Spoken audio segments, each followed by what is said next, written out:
Welcome to another episode of Kin and Dane, where we'll be talking about forest bathing.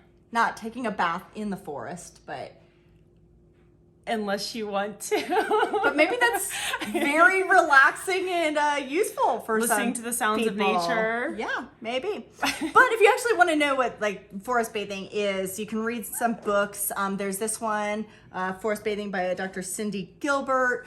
And then there's this one that I picked up from the library as well by Dr. Ching Li. I'm guessing that's how you say that. Apologies if it's not. But forest bathing is like a Japanese concept that the rest of the world has borrowed. This one's kind of nice in that, I don't know if you can see, but it's got like lots of pictures in it, which is kind of cool.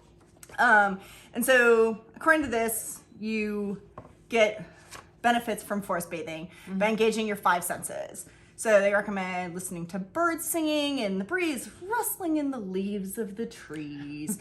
And you look at the different greens of the trees and sunlight filtering through the branches. Lovely. And then you smell the fragrance of the forest and breathe in the natural aromatherapy of phytoncides, which is my understanding if that's what actually helps your immune system, is the smells, but...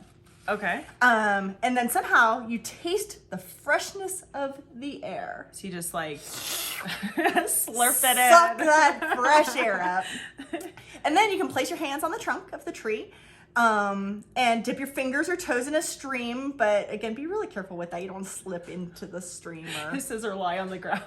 Lie on the ground. ground. Hopefully nobody thinks you're that could be awkward, but dead. Yeah, maybe off trail or in your backyard or something.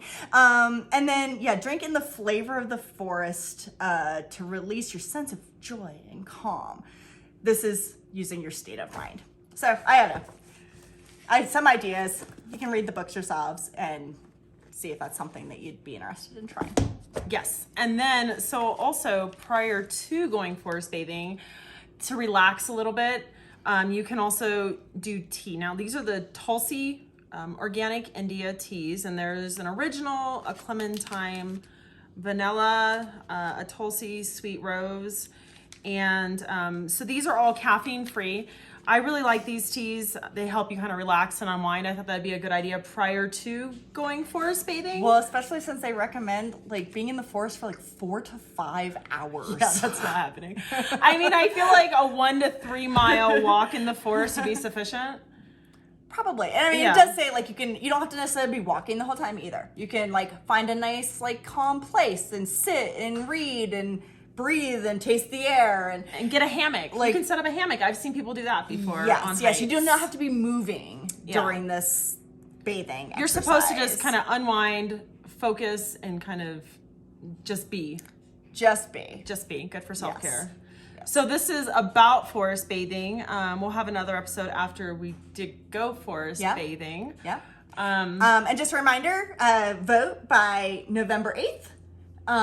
And we will see you next time. Yep.